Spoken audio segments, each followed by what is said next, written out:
She called the tow truck while I was still sitting inside the cab.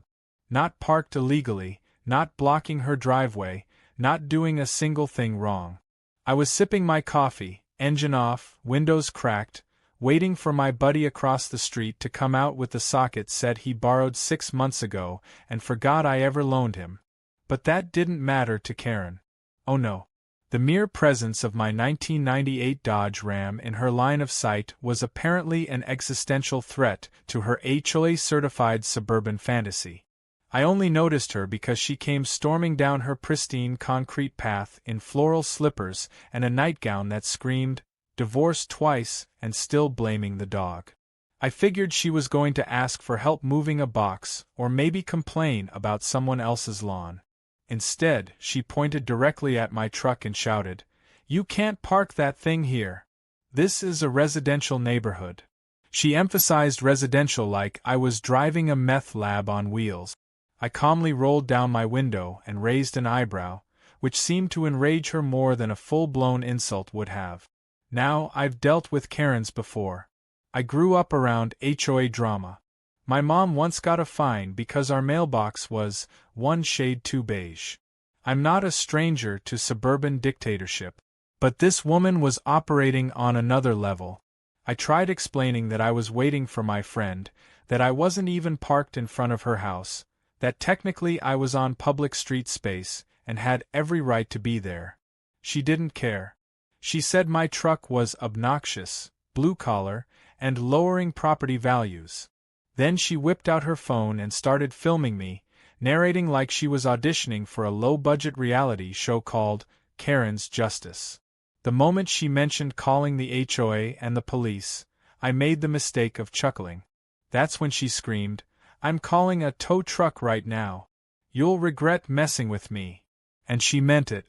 Within 15 minutes, a flatbed with a clearly bored driver rolled up, glanced at my truck, then at her, then back at me. I calmly stepped out and said, "You planning to tow my legally parked vehicle?" The driver, a guy named Joe with a thick beard and a thinner patience threshold, shrugged and said, "She told dispatch it was abandoned." I gestured to the fact I was literally standing next to it, holding a coffee and wearing my company's embroidered polo. Joe rolled his eyes and said, "Lady, he's clearly not gone. I'm not towing it." That's when Karen snapped. I mean full shriek mode. She demanded he call his supervisor, she threatened to report him to the city, and she started taking pictures of his license plate like he was a fugitive. Joe drove off mid-rant, shaking his head. I could have walked away at that point. Most people would have.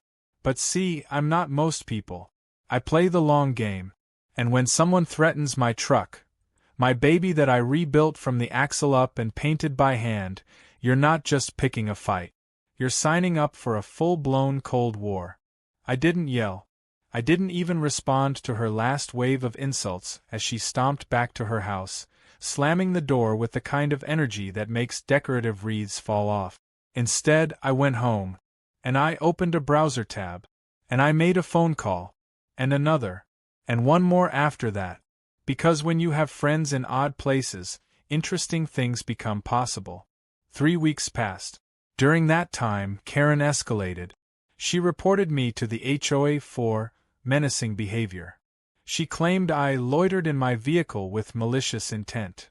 I know this because the HOA board sent me a letter threatening fines if I continued to harass residents. I hadn't said a word to her since the incident, but that didn't matter. She was painting a picture, and she was using the HOA like a toddler with crayons and a vendetta.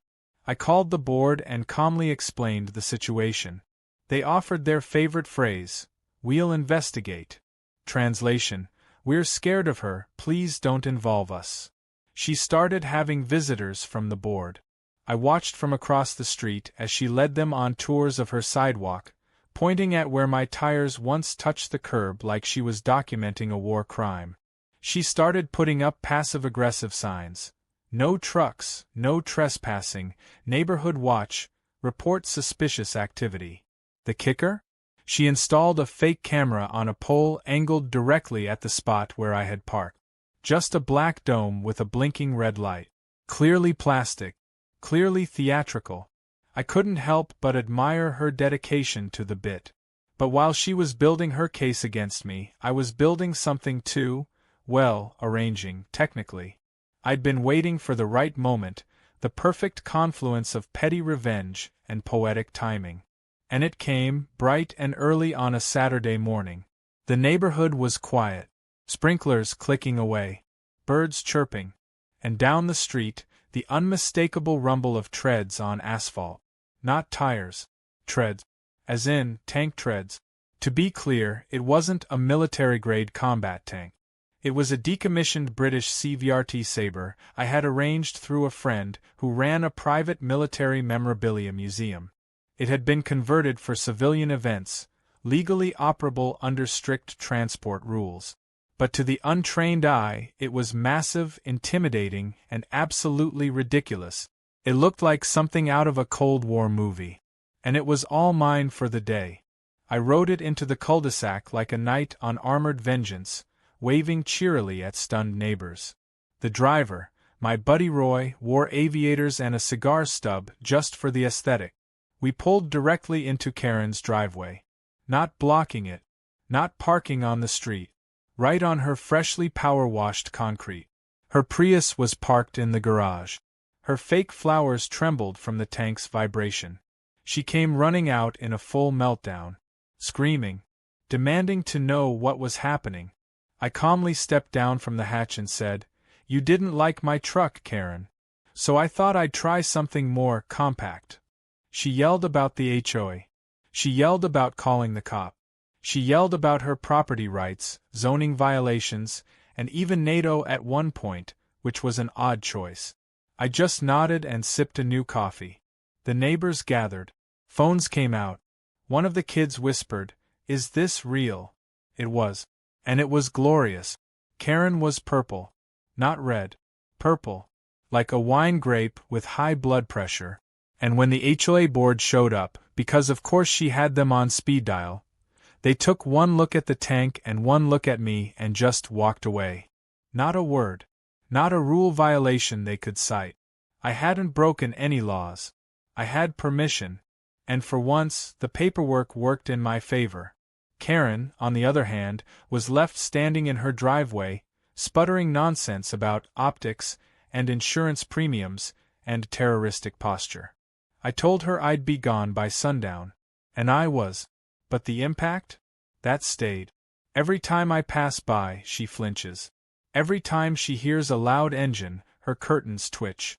And the best part? The neighborhood, once skeptical of the truck guy, now waves when I drive through. Even the HOA hasn't said a word since.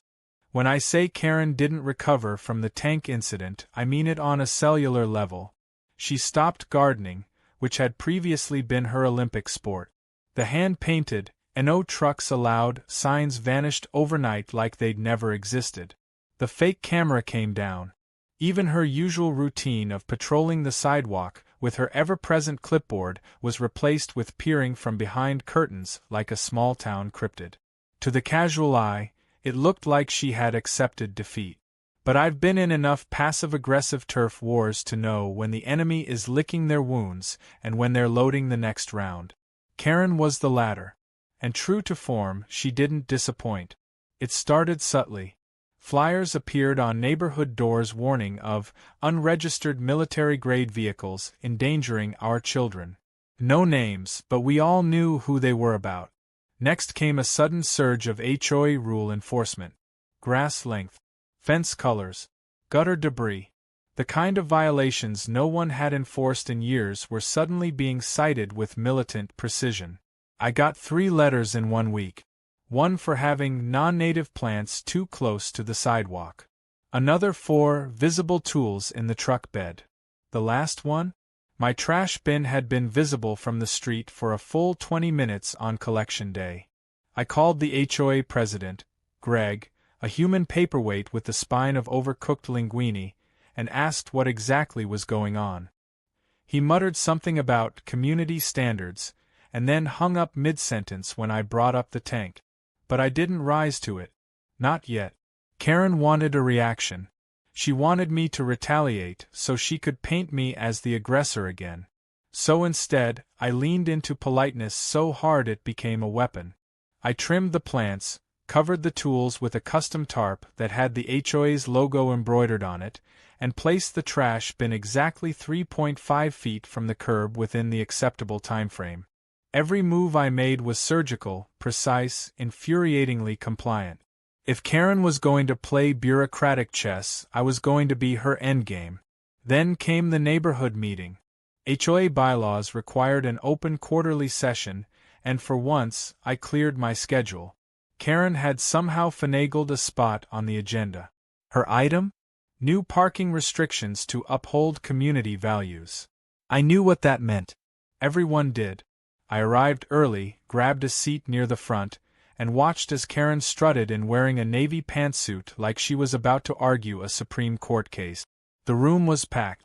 Not because anyone particularly cared about bylaws, but because everyone wanted to see what the hell would happen next between me and the woman who'd nearly choked on rage the day I parked a tank on her hydrangeas. Karen started slow, thanking the board, referencing property values, invoking the safety of our children. So many times I began to suspect she thought my truck came with a built-in dragon launcher. Then she unveiled her proposal. All vehicles over 6,000 pounds would be banned from street parking. No exceptions. A convenient number, since my Dodge Ram clocks in at 6,200 empty.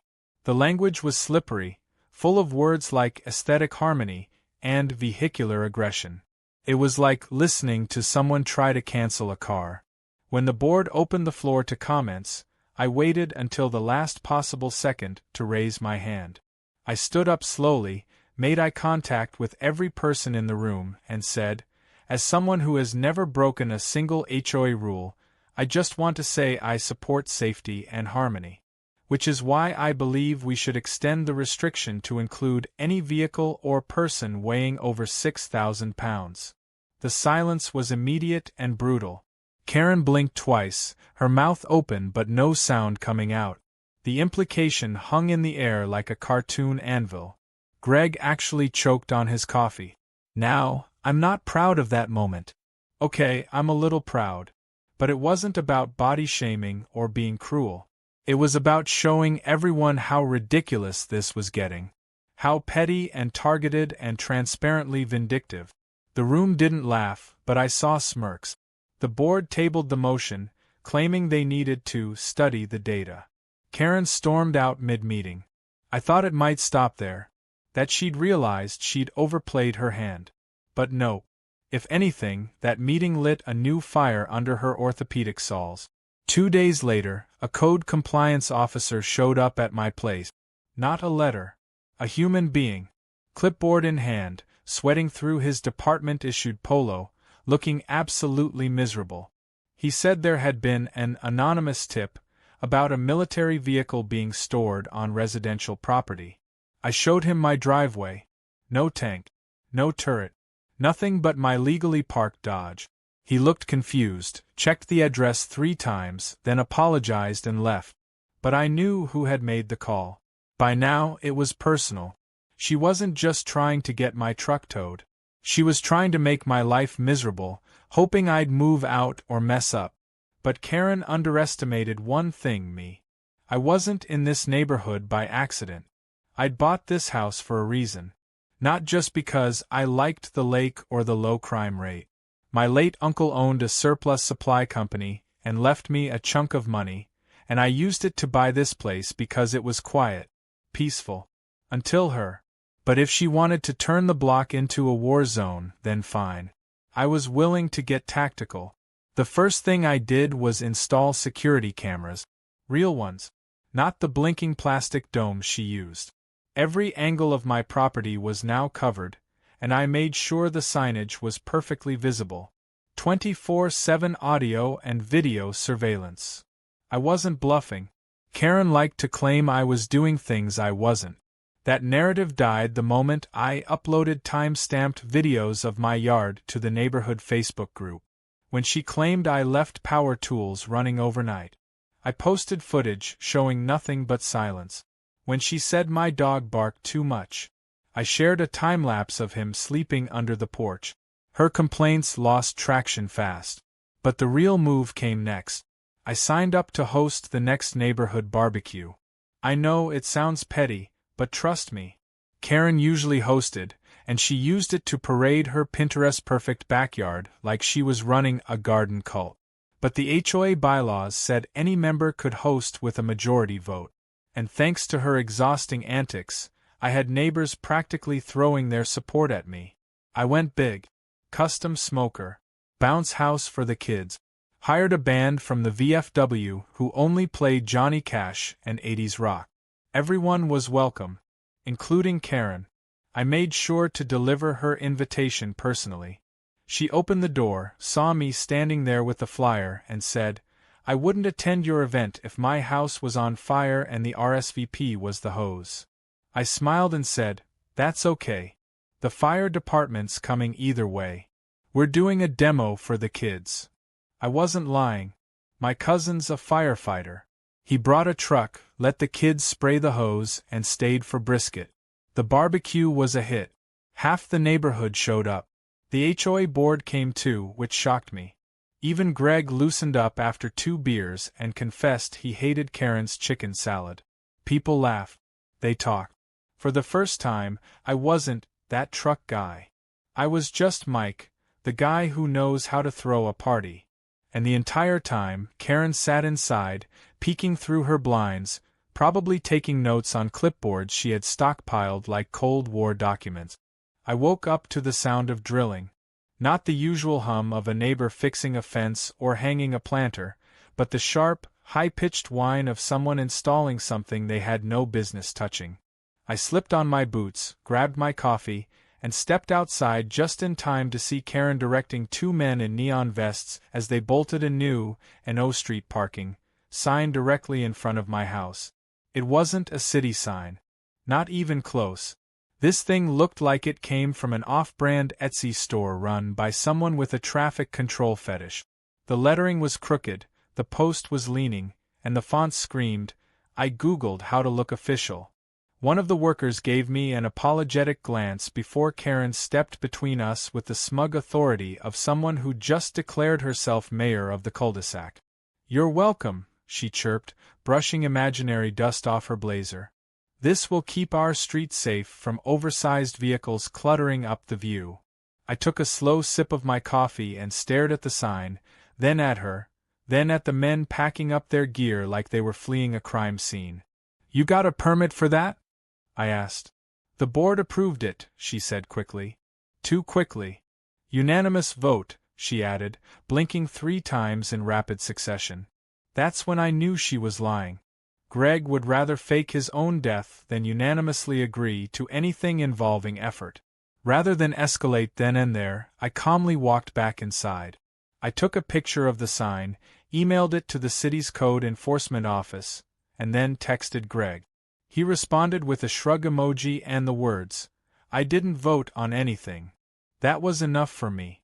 Because while Karen was playing dictator, she'd just committed the cardinal sin of suburban warfare, forging authority. And now I had receipt. The city inspector came out the next morning.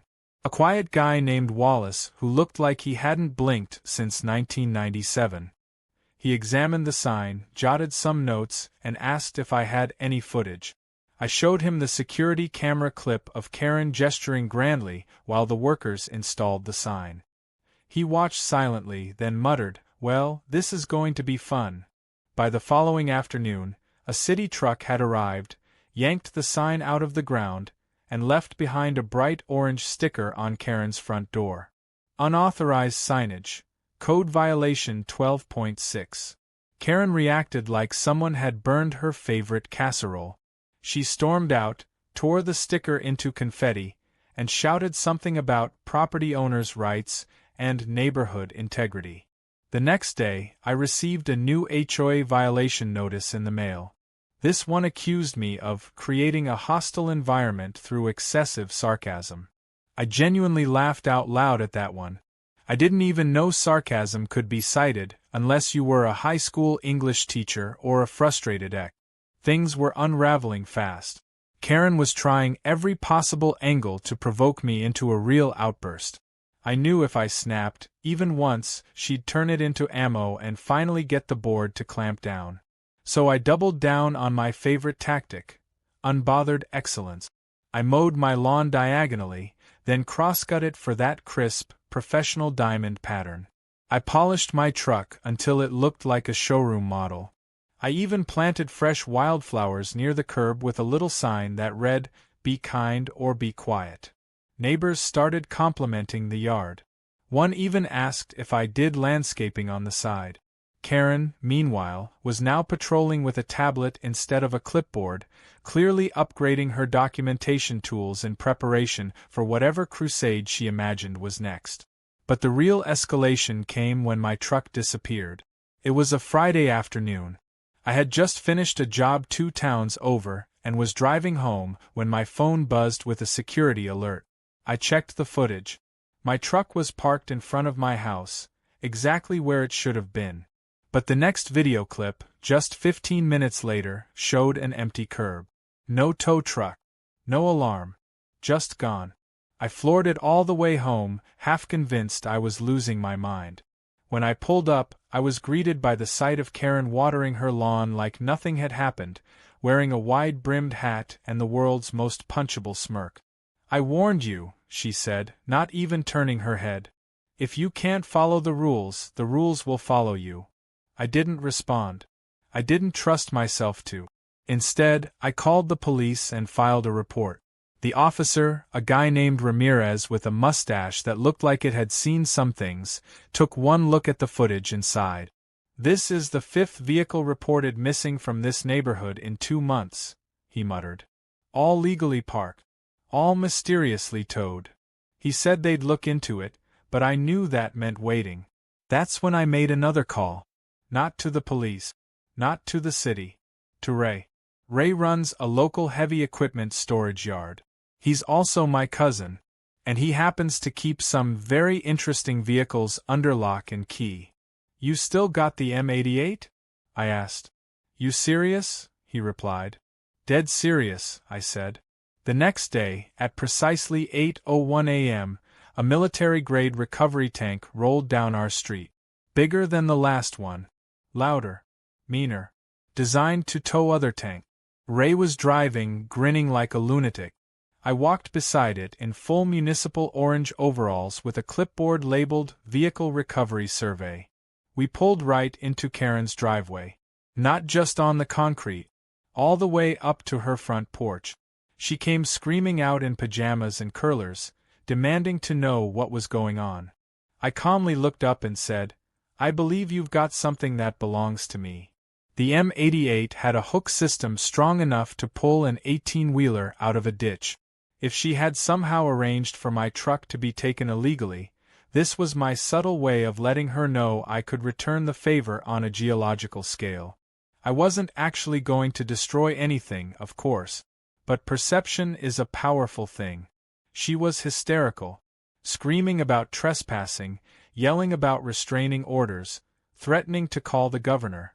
Ray, ever the showman, revved the engine and let the back treads grind just slightly, kicking up a storm of gravel and flower petals. Neighbors flooded the street, phones in hand. One of them, a teenager with a drone, launched it overhead to get aerial footage. It was glorious. Cinematic. That night, I got a call from Greg. His voice was trembling. "Mike, what the hell was that?" he asked. "Community demonstration," I replied.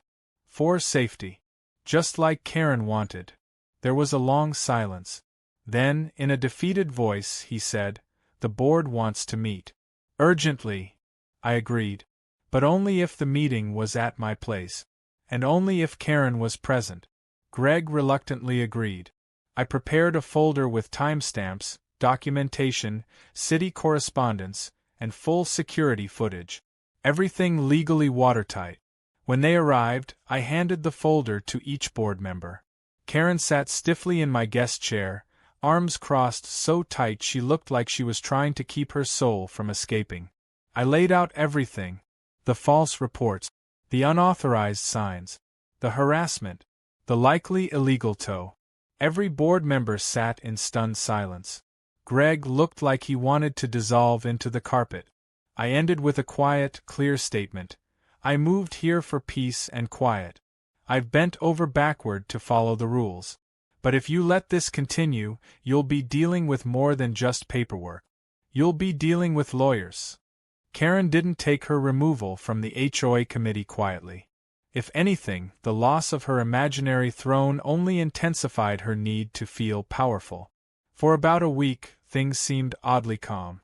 No passive-aggressive flyers. No shrieking about code violations.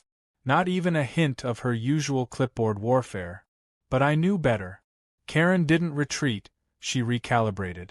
And true to form, she returned with the precision of a catapult loaded with glitter and rage. It started with a "for sale" sign in her yard. At first, I thought she was finally moving out. Maybe the board's vote had been the final straw. Maybe the neighborhood was no longer her personal kingdom. I allowed myself a brief moment of optimism.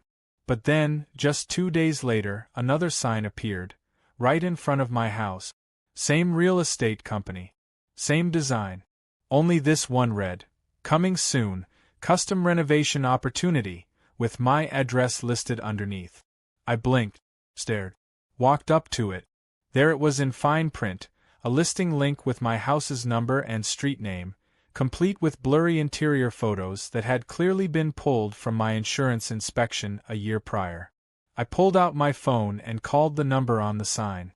The agent answered cheerfully, clearly unaware she was about to step on a landmine.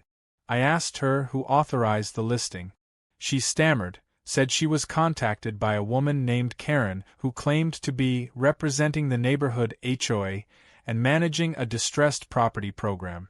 My voice dropped several octaves as I asked, "Do you usually list properties without verifying ownership?" She paused, apologized, and said she'd take it down immediately. I told her if it wasn't gone in 30 minutes, she'd be hearing from my attorney. It was gone in 15. But I wasn't done. I filed a formal report with the police. Fraudulent listing, impersonation, false representation. I submitted it with copies of the fake posting, my deed, and even the call log. Officer Ramirez, the same one from the truck incident, took the report personally. "She's crossing a line," he muttered, shaking his head. "People like her think paper means power." Karen, of course, denied everything. She claimed it was a clerical mix-up. Said the sign company installed it in the wrong spot. The real estate agent must have misunderstood.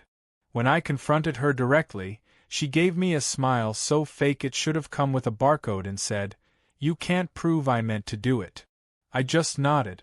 Calm. Cold. She didn't know I already had proof.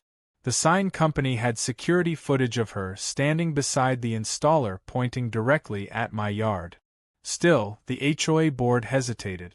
Greg mumbled something about not wanting to escalate the situation, which I interpreted as, "I'm scared she'll break into my shed again." So I decided to take matters into my own hands. Legally, of course. The next week, I hosted a second barbecue. This time, it wasn't about neighborhood unity. It was an unveiling. I called it Truckapalooza. I invited every truck owner I knew. Lifted Chevys. Mud-splattered Fords. One guy brought a fire truck. Another showed up with a restored Hummer H1. We lined the entire block with machinery so beautiful it could make an oil change ad cry. And right at the center? My Dodge Ram, freshly waxed, gleaming like a rolling monument to Karen's failure. Neighbors came out in droves. Even people from adjacent blocks showed up after hearing about it on social media. Kids took pictures. Parents admired engines. I had the local news swing by, billed as a community truck showcase. They interviewed me live, and when they asked why I organized the event, I said, "We just want to celebrate the hard-working vehicles that make this neighborhood run." Karen watched from her porch, jaw clenched so tightly it looked like her face was eating itself. To cap it all off, I had Ray bring the M88 recovery tank again, not to her driveway this time, but parked parallel right in front of my house. This time I had paperwork. A city event permit. Full insurance. The tank was listed as static display only. Karen couldn't call it a threat. She couldn't accuse me of intimidation. It was officially sanctioned municipal glory. And when the HOA board arrived, reluctantly trying to supervise, I handed them commemorative mugs that said, "I survived the truck war 2025. Still, Karen wasn't done. She retaliated with what she thought was her masterpiece. Late one night, she sent out an anonymous email blast to the entire HOA mailing list. It contained grainy black and white photos of me in my front yard, claiming I was conducting paramilitary training exercises and endangering the peace of our neighborhood. She even included zoomed-in images of my cousin Ray in his fireproof suit from a demo, claiming it was militia activity. The message ended with, "Is this the future we want for our children?" Normally, this might have stirred up panic. But Karen made a fatal mistake. She attached the wrong photo metadata. The timestamps on the images were from before my first barbecue, meaning they weren't evidence of ongoing behavior, but taken out of context months ago. The neighborhood tech guy, Alan, pointed this out in a reply-all response so thorough it looked like a court deposition. The group chat exploded with ridicule. Someone photoshopped Ray into Rambo gear and made a meme that said, "Karen's worst nightmare." Even Greg reacted with a crying laugh emoji. She lost control of the narrative. Worse, she lost the illusion that she was the narrative. The final blow came at the next HOA meeting. This time, I brought representation. My friend Carla, a real estate attorney with the voice of an opera singer and the tenacity of a bloodhound. She presented the board with a draft lawsuit. Defamation. Fraud. Harassment. We weren't filing it yet, she explained, just letting everyone know that if we did, it would be very thorough and very public. Karen scoffed. Called it a bluff. Carla smiled and handed her a certified envelope. "This is a cease and desist. You're now legally on notice." The room fell silent. Greg looked like he wanted to crawl into the snack table. Mrs. Donnelly nodded approvingly. After the meeting, Karen followed me to my truck in the parking lot. She tried to say something threatening, probably, but all that came out was a raspy whisper. I turned to her and said, "You could have just ignored me, Karen. I was never your enemy. But you made this personal. And now you've lost everything but your bitterness." Then I got in my truck and drove off, leaving her standing there, for once, completely alone. The cease and desist shut her up, at least publicly. She retreated back into her house, curtains drawn, sprinklers off, no more signs or flyers or rogue real estate stunt. Rumor was she was trying to sell the house for real this time. I wouldn't be surprised. Her reputation in the neighborhood was radioactive. The last few block parties happened without a peep from her end of the street. Halloween came and went with no decorations from the woman who used to give out full-sized candy bars. And that, more than any lawsuit or HOA vote, was the truest measure of her defeat. Gone. But the legend remained. I didn't plan the final chapter. It wrote itself. Some battles end with fireworks, some with lawyers, and some with silence. This one ended with a moving truck. A big white box with a company logo on the side, idling in Karen's driveway at 7 a.m. on a Wednesday morning. No warning, no goodbye flyers, no melodramatic outburst. Just two guys in uniforms tossing labeled boxes into the back like they were running from a crime scene. I stood across the street sipping my coffee, watching the sun rise and the saga end, one throw pillow and plastic tote at a time. Karen came out once. She barked something at the movers, paced the sidewalk, looked around to see who was watching. She locked eyes with me for a brief second. No rage this time. No fake smile. Just the look of someone who knew they'd lost everything but couldn't quite accept it. Her mouth opened slightly, maybe to offer a final insult, or maybe just a goodbye no one asked for. But nothing came out. She turned away, climbed into the passenger seat of a silver sedan, and left without a sound. No farewell. No scene. No clipboard. The neighborhood exhaled like it had been holding its breath for 2 years. A couple of the moms from down the block organized an impromptu freedom brunch. People brought pastries. Someone fired up a mini griddle on the driveway. Greg showed up, awkwardly holding a half-eaten bagel like he didn't quite understand how normal social events worked. Mrs. Donnelly brought her famous lemon squares and even hugged me, which shocked me more than anything Karen ever did. Alan, the tech guy, made a slideshow of the HOA's darkest moments and titled it, The Karen Chronicles. Played on loop on his garage projector until the kids started roasting marshmallows in the driveway. I hadn't realized how much of a shadow she cast until she was gone. People were smiling again, letting their kids play outside without fear of being documented for aggressive sidewalk behavior. The HOA stopped issuing passive-aggressive letters. Even Greg began to resemble something close to a functioning adult. It was like someone had lifted the world's most glittery curse off the neighborhood. And I, apparently, had become the unofficial hero of it all. But I didn't want the title. I didn't want to be the tank guy forever. I just wanted peace. So I shifted gears. I scaled back the drama. Started volunteering on the HOA's Common Area Maintenance Committee, partly to keep an eye on things and partly because, frankly, I enjoy using a weed trimmer. I helped organize a summer barbecue without tanks or tension, just food, music, and a bounce house no one tried to litigate. I planted a small vegetable garden in my front yard and labeled the tomatoes, not a violation, as a joke. The neighbors laughed. It felt normal. And after everything, that was the biggest win of all. 3 weeks after Karen moved out, a new family moved in. Young couple. 2 toddlers. A golden retriever named Waffles who immediately decided my yard was his favorite bathroom. I didn't mind. The kids waved at me every morning. The parents introduced themselves with a basket of muffins and a genuine smile. We talked about yard tools and weather and which garbage days were bare risk. Not once did the word regulation come up. It was beautiful. But just when I thought the story had ended, karma delivered one last gift. I was grabbing mail when I noticed a thick manila envelope poking out of the mailbox. No return address. Just my name, written in precise, loopy cursive that I recognized immediately. I opened it. Inside was a handwritten letter on monogrammed stationery. From Karen. It read, in part, "You may think you won. You may think you've humiliated me, but let me assure you, I'm not gone. I'm simply relocated. I know people in higher places than you could imagine, and one day, when you least expect it, you'll see my influence again. Enjoy your moment, Mike. The universe always balances the scales." I read it twice, laughed, and then slid it into a folder labeled, Evidence. Future Karen returns. Then I went inside and made a grilled cheese. But her letter got me thinking.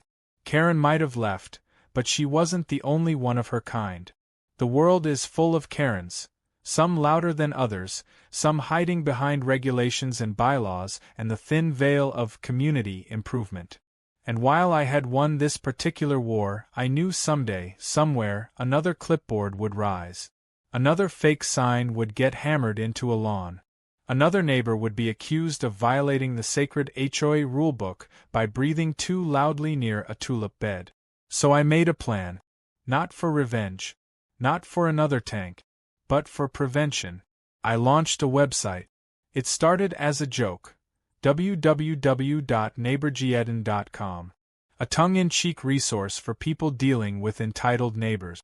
It had tips for navigating HOA politics, guides for filing city permits, and templates for politely telling someone to take their ornamental goose collection and shove it. I added a Karen Tracker feature, anonymous stories of neighborhood tyranny shared by people across the country. Within a month, it had thousands of visitors. People emailed me their stories. Some were tragic. Some were hilarious. One guy from Arizona claimed his neighbor reported him for humming suspiciously. Another woman from Florida said her HOA fined her for planting daisies because they were too happy-looking. I didn't expect it to grow, but it did. Local news picked it up.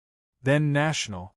Suddenly I was giving interviews, explaining how one psycho with a clipboard taught me everything I needed to know about standing up to petty tyranny.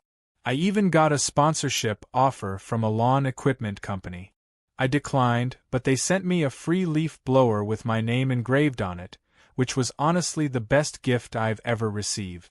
But through it all, I stayed rooted in the original lesson. Be calm, be smart, and never underestimate the power of playing the long game. Because when Karen made it personal, I didn't yell. I didn't throw punches or slam doors or stoop to her level. I documented. I countered. I smiled. And I parked a literal tank in her driveway. So now, when people ask what really happened on my street, if the rumors are true about the tank and the fake real estate signs and the HOA coup, I just smile and say, you'd have to live it to believe it. And they usually laugh. But the best part? That quiet moment when I drive through the neighborhood, windows down, country music on low, and I pass the spot where her house used to reek of ego and drama. The new owners planted hydrangeas. Real ones, not plastic. They bloom in the spring, purple and blue and absurdly peaceful. Waffles sometimes naps underneath them.